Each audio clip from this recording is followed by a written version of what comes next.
Hi అండి. ఈరోజు నేను మీకు ఆది డ్రెస్‌తో మనం డ్రెస్ ఎలా కట్ చేసుకోవాలి, అంటే డ్రెస్ మెటీరియల్ ఇచ్చి మనకి పంజాబీ డ్రెస్ కుట్టమంటారు కదా, అది ఎలా తీసుకోవాలని చూపిస్తున్నాను. అదిగోండి, ముందు మనం నీట్‌గా మనకు ఆదికిచ్చిన డ్రెస్‌ను నీట్‌గా పెట్టుకోవాలి.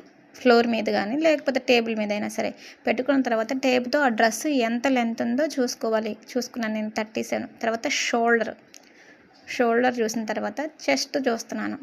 చెస్ట్ ఎంత ఉంది, తనకి 20 ఉంది ఫ్రంట్ వరకు.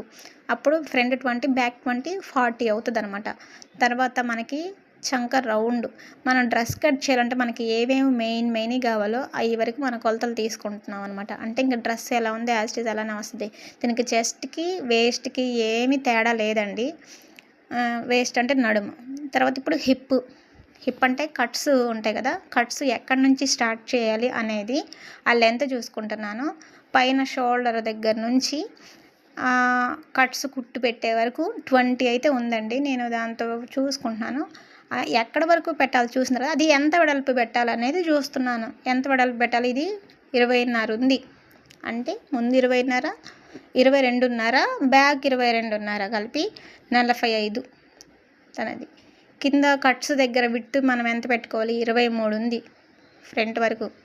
మనం దాన్ని ఫోల్డ్ చేస్తాం కాబట్టి 4 ఫోల్డ్ చేస్తాం కదా, అప్పుడు మనం దానిలో చూసుకుంటాము మైనస్ ఎంత చేయాలి అని చెప్పేసి. ఇవన్నీ మనము ఫస్ట్ ఒక డ్రెస్ స్టిచ్ చేయాలంటే డ్రెస్ మనం కింద నీట్గా ముడతలు లేకుండా చేసుకున్న తర్వాత తీసుకోవాల్సిన ఫ్రంట్ నెక్ చూసుకుంటున్నాను. అదిగో చూడండి, నాకైతే 5.30 వచ్చింది. 5.30 వచ్చింది చూసుకుంటున్నాను.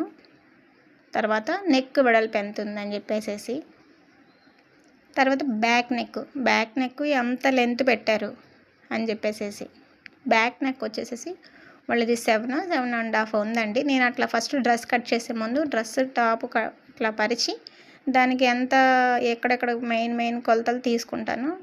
స్లీవ్ లెంత్ చూసుకుంటున్నాను. చెయ్యి పొడవు 7 ఉంది. పక్కన రాస్తున్నారు నేను చెప్తుంటే, అందుకే అంతసేపు ఉంచుతున్నాను. తర్వాత చెయ్యి లూజు 6.5. అట్లా మనకి ఇచ్చిన డ్రెస్ని పరిచి నీట్గా దానికి మెయిన్ మనం మార్క్ చేయాల్సినవన్నీ రాసుకున్న తర్వాత ఈ ఫ్యాబ్రిక్ పరిచి దాని మీద మనము అవి డ్రా ఫైనల్గా అయితే ఇలా తీసుకోవాలండి. Thank you.